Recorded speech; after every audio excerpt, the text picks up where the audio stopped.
मेरे नौजवान साथियों,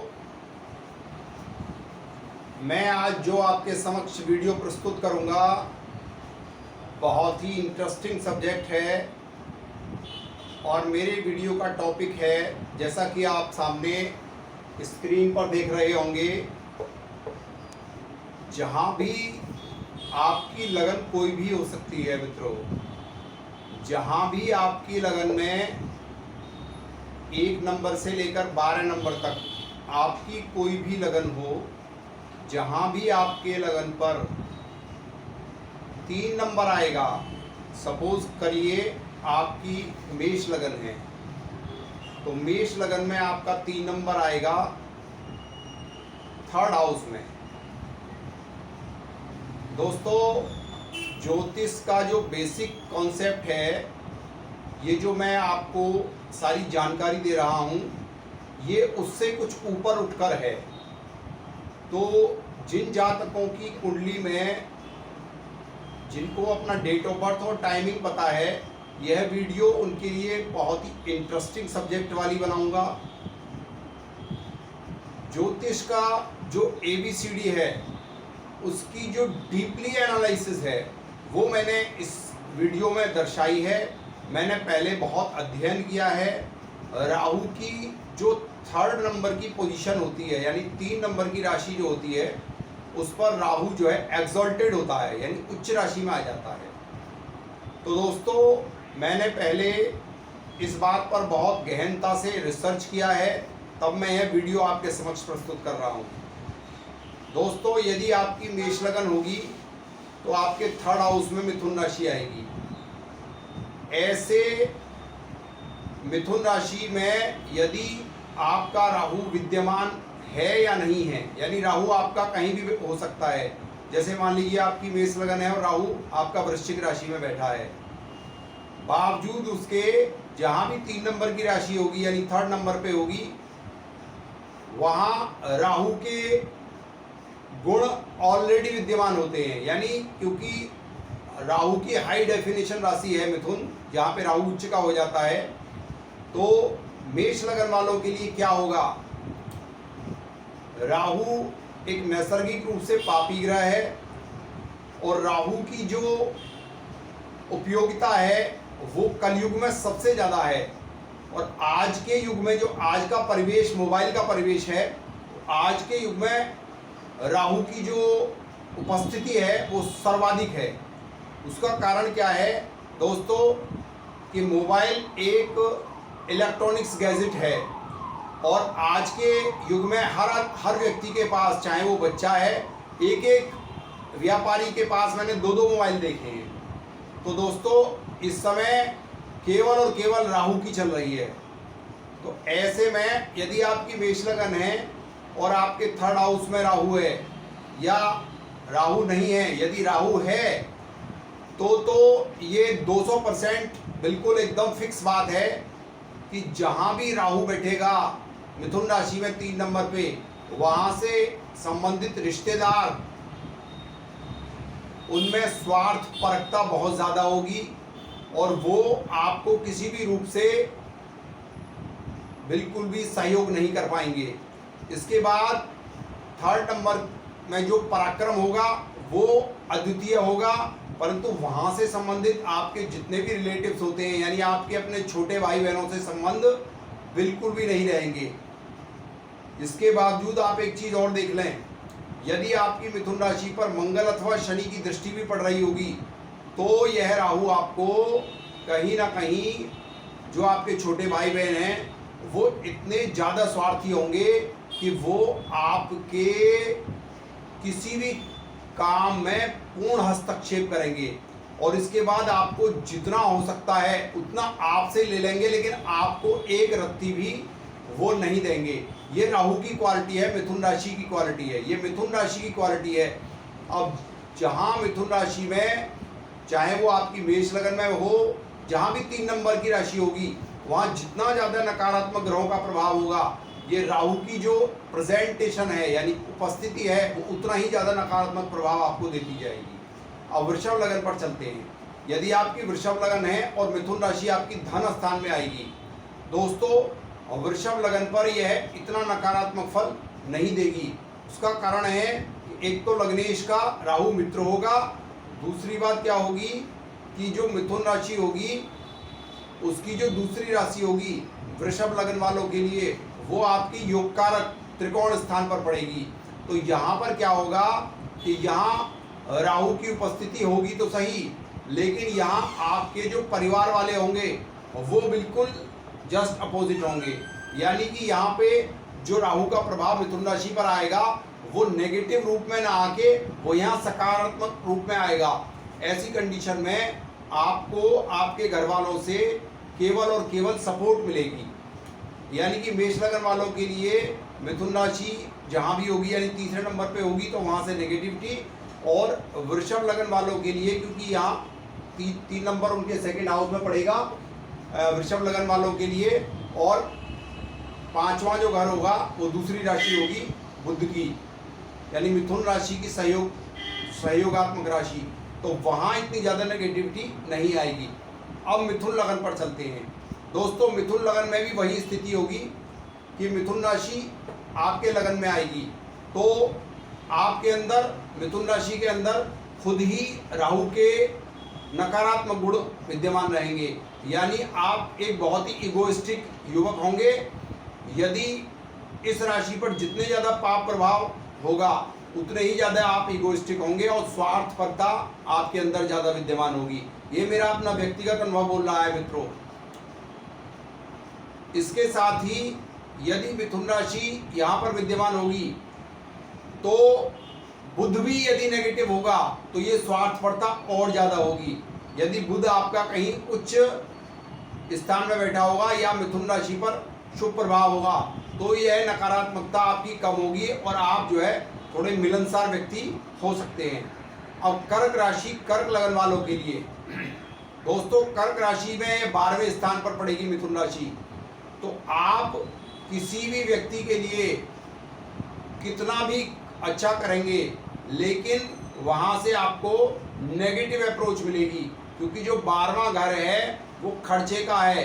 आपके जीवन में चाहे यहाँ पर राहु की उपस्थिति हो अथवा ना हो, आपके जीवन में क्या होगा, क्योंकि आपके 12वें भाव में राहु की उच्च राशि पड़ेगी, चाहे वहाँ राहु है या नहीं है, आप किसी के साथ पैसा खर्च कर दोगे और वहाँ से आपको केवल और केवल बुराई मिलेगी। ये कर्क लगन वालों के लिए होगा। यानी कि यदि आपकी कुंडली में किसी भी प्रकार से आपको ये देखना है कि 3 नंबर हमारा 12वें भाव में पड़ रहा है, तो यदि आप किसी के साथ पैसा खर्च कर देंगे तो वह आपको बिल्कुल भी ये नहीं कहेगा कि आप के प्रति वह थैंकफुली है। वह आपको स्वार्थ के वशीभूत आकर आपको गालियां और सुना देगा ज़्यादातर। और जितना ज़्यादा मिथुन राशि पर नेगेटिव प्रभाव होगा उतना ही ये चीज़ बढ़ चढ़ कर मिलेगी। अब सिंह लगन वालों के लिए चलते हैं दोस्तों। सिंह लगन वालों के लिए यह आपके लाभ स्थान पर होगी। केवल लाभ स्थान ही ऐसा है कि जिसमें केवल लाभ ही देखा जाएगा। लाभ स्थान होने की वजह से यदि आपकी कुंडली में आपके राहु कहीं बहुत गलत जगह पर सिचुएटेड होंगे अथवा आपकी मिथुन राशि पर मंगल, शनि या अन्य नकारात्मक ग्रहों की दृष्टि होगी, यानी कहीं से नीच के राहु की दृष्टि पड़ जाए, तब आपकी कुंडली में जो आपके बड़े भाई बहन हैं वो बहुत स्वार्थी होंगे और वो आपसे काम निकाल लेंगे, लेकिन आपका कोई काम वो नहीं बनाएंगे। दोस्तों ध्यान रखिए, ये केवल मैं मिथुन राशि की उपस्थिति प्रत्येक लगन पर अलग अलग बता रहा हूँ। यहाँ कोई ज़रूरी नहीं है कि वहाँ राहु हो या ना हो। मेरा जो टॉपिक है वह यह है कि जहाँ भी मिथुन राशि होगी वहाँ राहु के गुण ऑलरेडी विद्यमान हो जाएंगे। अब कन्या लगन वालों के लिए चलते हैं। कन्या लगन वालों की ये 10वें भाव में पड़ेगी। तो 10वां भाव जो होता है वो राजनीति के क्षेत्र में आदमी को चरमोत्कर्ष पे पहुँचाता है। तो कहीं ना कहीं आपको जो, अगर आप राजनीति में होंगे तो आपको बहुत ही स्वार्थी लोग मिलेंगे, या फिर आप अपने कहीं प्रोफेशनल लाइफ में या कैरियर में या कहीं बिजनेस में भी होंगे, तो आपको, यदि आपकी कन्या लगन है तो आपको वहाँ पे बहुत ज़्यादा स्वार्थी लोगों से दो चार होना पड़ेगा, क्योंकि आपकी जो 10वां भाव है वहाँ मिथुन राशि फॉल करेगी। और अगर ऐसी कंडीशन में आपके लगन चार्ट में मिथुन लगन कन्या लगन हो और 10वें भाव में मिथुन राशि पड़ रही है और यहाँ पर जितने ज़्यादा नेगेटिव ग्रहों की दृष्टि पड़ेगी उतना ही आपको अपनी राजनीतिक क्षेत्र में अथवा अपने प्रोफेशनल लाइफ में जो लोग मिलेंगे बहुत ही धोखेबाज और स्वार्थी मिलेंगे। अब चलते हैं तुला लगन वालों के लिए। तुला लगन वालों के लिए नवम भाव में ये जो राशि है मिथुन राशि वो पड़ेगी। तो आप यदि लंबी दूरी की यात्रा करेंगे, बेशक वहाँ पे राहु की प्रेजेंटेशन हो या ना हो, ये बहुत ही मेरा अपना ये एनालिसिस है, तो इसमें बेशक आपकी कुंडली में राहु की उपस्थिति हो या ना हो, यहाँ पर बस एक चीज काउंटेबल है कि यदि आपकी कुंडली में मिथुन राशि जैसे तुला लगन है और 9वें भाव पर पड़ रही है, अगर यहाँ पे बहुत ही ज़्यादा शुभ ग्रहों का एस्पेक्ट है और वो भी कारक होकर उसको देख रहे हैं तो बात अलग है, वरना आपके पिता से जो संबंध होंगे उसमें विशेष रूप से स्वार्थ रहेगा। या तो आपके पिताजी का स्वार्थ पूरा करने के लिए वो आपसे कहीं ना कहीं काम निकालेंगे, या फिर आप अपना स्वार्थ पूरा करने के लिए पिता से काम निकालेंगे। इसके अलावा जो 9वां भाव होता है वो आपकी धार्मिक यात्राओं पर है। जब भी आप लंबी या फिर आपकी जो लॉन्ग ट्रेवल्स हैं उनका होता है 9वां भाव। जब भी आप लॉन्ग ट्रेवल्स पर जाएं तो विशेष सावधानी रखें, क्योंकि आपको रास्ते में या कोई ट्रैवलिंग कराते समय कोई भी ड्राइवर या कोई भी आपको चीटिंग दे सकता है। दर्शकों, ये मेरा व्यक्तिगत अनुभव बोल रहा है, ये आपकी केवल तुला लगन होने पर ही हो जाएगा। राहु आपका कहीं बैठा हो, बस मैंने आपको ये बताया है कि मिथुन राशि पर जितने ज़्यादा नकारात्मक ग्रहों की दृष्टि होगी, ये जो नेगेटिव बात है ये उतनी ज़्यादा आपके साथ होगी। अब चलते हैं वृश्चिक लगन। वृश्चिक लगन वालों के लिए तो 8वें भाव मृत्यु स्थान पर ही मिथुन राशि फॉल कर रही है। आपके साथ क्या होगा? आपके साथ ये होगा कि जो अष्टम भाव है वो आपकी ससुराल का है, तो यदि आपके अष्टम भाव पे मिथुन राशि पर पापी ग्रहों का एस्पेक्ट होगा तो आपको ससुराल वाले बहुत ही स्वार्थी मिलेंगे। वो ये सोचेंगे कि अपना काम निकालने के लिए वो किसी भी हद तक जा सकते हैं।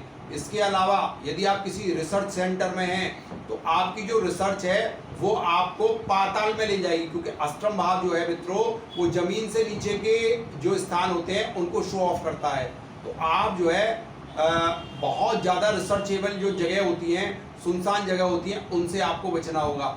इसके अलावा जितने ज़्यादा नकारात्मक ग्रहों की दृष्टि होगी ये चीज़ें उतनी ज़्यादा नेगेटिव की तरफ को ले जाएंगी। 8वां भाव जो है वो आयु स्थान भी है, मृत्यु स्थान भी है, तो कहीं ना कहीं आपको धोखेबाज लोगों से बचना चाहिए जो आपको बहुत ही चतुराई से आपको र्यूमर पैदा करें, अफवाह फैलाएं और अफवाह फैलाकर आपको कहीं दूर स्थान पर ले जाएं। ऐसे लोगों से आपको बचना होगा। अब चलते हैं मित्रों मिथुन लगन। मिथुन लगन वालों धनु लगन, वृश्चिक लगन के बाद धनु लगन आएगी। धनु लगन वालों के लिए जो मिथुन राशि फॉल करेगी वो करेगी आपके 7th हाउस पर। तो 7th हाउस आपके लाइफ पार्टनर का होता है, चाहे वहाँ राहु हो या ना हो। अगर आपकी धनु लगन होगी और उस पर पाप प्रभाव होगा तो आपका जो जीवन साथी होगा वो बहुत ही स्वार्थी होगा, वो अपना काम निकालने में माहिर होगा। इसके अलावा जो 7th हाउस है वो पार्टनरशिप का भी है। जब भी आपकी धनु लगन हो और आप किसी के साथ पार्टनरशिप करें तो बहुत ही सोच समझ कर करें। आपका जो पार्टनर होगा वो आपको धोखा दे सकता है। और अगर आपकी धनु लगन है और यहाँ पर जितने ज़्यादा पापी ग्रह को देख रहे होंगे उतने ही ज़्यादा स्वार्थी, ऐसे अगर ज़्यादा पाप प्रभाव हो तो ऐसी पत्नी आपको अपने प्रेम संबंधों के लिए मरवा भी सकती है। यानी कुछ भी आपको नकारात्मक से नकारात्मक आपके साथ हो सकता है, ऐसा मेरा व्यक्तिगत अनुभव है। अब चलते हैं दर्शकों मकर लगन पर। मकर लगन पर जो 3 नंबर पड़ेगा वो पड़ेगा आपके 6th हाउस में। 6ठा भाव जो है वो हमारे शत्रुओं का भी है, वो हमारे रोग का भी है। तो दोस्तों यदि यहाँ पर आपकी राहु की उपस्थिति होगी, यानी कि आपकी मिथुन जहाँ भी मिथुन राशि होगी वहाँ लगभग 60% ऑलरेडी जो है राहु के गुण विद्यमान हो जाएंगे। तो यहाँ पर क्या होगा, आपको यदि कोई रोग होगा तो ऐसा होगा कि उसकी कोई दवाई जो है आसानी से काट नहीं कर पाएगी। इसके अलावा आपके अपने मामा से संबंध अच्छे नहीं रहेंगे, आपके मामा बहुत ही स्वार्थी होंगे, वो अपना काम निकालने के लिए अपने बहन भांजों के साथ भी चीटिंग कर सकते हैं। इस तरीके का जितना ज़्यादा पाप प्रभाव, दर्शकों ये चीज़ बिल्कुल ध्यान रखनी है। अगर शुभ प्रभाव में होगी मिथुन राशि तो वहाँ पर राहु का इतना नेगेटिव प्रभाव नहीं होगा, और जितना ज़्यादा पाप प्रभाव में होगी वहाँ के रिश्तेदार, वहाँ के लोग उतने ही ज़्यादा स्वार्थी होंगे और उतनी ज़्यादा चीटिंग आपके साथ कर सकते हैं। अब चलते हैं दोस्तों कुंभ लगन के लिए। कुंभ लगन वालों की पंचम भाव पे मिथुन राशि फॉल करेगी। पंचम भाव आपकी संतान का है और पंचम भाव आपके लव पार्टनर का भी है। ऐसे लोगों को जो लव अफेयर्स होंगे उसमें बहुत ज़्यादा चीटिंग हो सकती है, चाहे वहाँ पे राहु की उपस्थिति हो अथवा ना हो। जितने ज़्यादा कुंभ लगन वालों के मिथुन राशि को पापी ग्रह देखेंगे उतने ही ज़्यादा धोखेबाज उनको जीवन साथी मिलेगा। इसके अलावा वो कभी कहीं प्रेम करेंगे तो उसमें उसको धोखा मिल सकता है। उनकी जो संतान है वो कहीं ना कहीं से चीटिंग कर सकती है। तो दोस्तों ये सब चीज़ें होती हैं। इसके बाद अब मिथुन लगन पर चलते सॉरी मैं बार बार मिथुन लगन बोल जाता हूँ, मीन लगन पर चलते हैं। मीन लगन पर 4th हाउस में मिथुन राशि फॉल करती है। 4th हाउस हमारी माता का भूमि वाहन का है और हमारे उच्च वाहन निम्न वाहन योग का है। अगर आपकी मीन लगन है, चाहे आपके 4th हाउस में मिथुन राशि फॉल कर रही है, तो यहाँ पर राहु की उपस्थिति है अथवा नहीं, यहाँ से संबंधित यानी कि आपकी जो मदर होगी ना वो भी आपके साथ चीटिंग कर जाएगी। हाँ दोस्तों, वैसे दुर्गा जी की जो आरती है उसमें कहते हैं माता नहीं कुमाता। माता कभी कुमाता नहीं हो सकती, माँ जैसी डेफिनेशन संसार में नहीं बनी है। लेकिन ग्रहों से ही सब कुछ है दोस्तों, ग्रहों से ही योग बनते हैं और योग से ही हमारे साथ अच्छा बुरा होता है। तो आपकी माँ भी आपके साथ, यदि यहाँ पर राहु बैठ जाए या कोई भी पापी ग्रह बैठ जाए तो आपकी माँ भी आपके साथ मजबूरी वश आपके साथ चीटिंग कर सकती है। दोस्तों 4था भाव हमारे वाहन का है। आप कहीं से वाहन खरीदने जाएंगे और आपको वाहन में भी कोई ना कोई चीट कर सकता है। इसके अलावा आप प्रॉपर्टी में अगर पैसा इन्वेस्ट करें तो बहुत ही सोच समझ कर करें। यदि आपकी मीन लगन है तो मिथुन लगन में आपके ऑलरेडी राहु के गुण विद्यमान हो जाएंगे। ऐसे में कोई भी लॉन्ग प्रॉपर्टी खरीदें, कोई बना हुआ मकान खरीदें तो बहुत ही ज़्यादा सावधान रहें। दोस्तों मेरा 25 वर्षों का ये अनुभव रहा है, लेकिन इसके बावजूद भी मैंने किसी राशि में कोई भी चीज़ अधूरी रह गई हो तो आप मुझे क्षमा करें, क्योंकि मेरा ये व्यक्तिगत अनुभव है। मैंने बहुत सारी कुंडलियों पर ऐसा देखा है, इसलिए मैंने आपके समक्ष ये बात शेयर की है। आपकी सारी मनोकामनाएं पूरी हों, आप स्वस्थ रहें, मस्त रहें। आने वाला जो त्यौहार है दीपावली बहुत ही हर्षोल्लास के साथ मनाएं। और मेरा व्यक्तिगत आपको ये परामर्श है कि पटाखे जो होते हैं वो पॉल्यूशन करते हैं, इसलिए ज़्यादा पटाखे इस दिवाली पर न छोड़ें और बहुत अच्छी साफ सफाई रखें। दोस्तों आप सभी को दिवाली की हार्दिक शुभकामनाओं के साथ नमस्कार दोस्तों।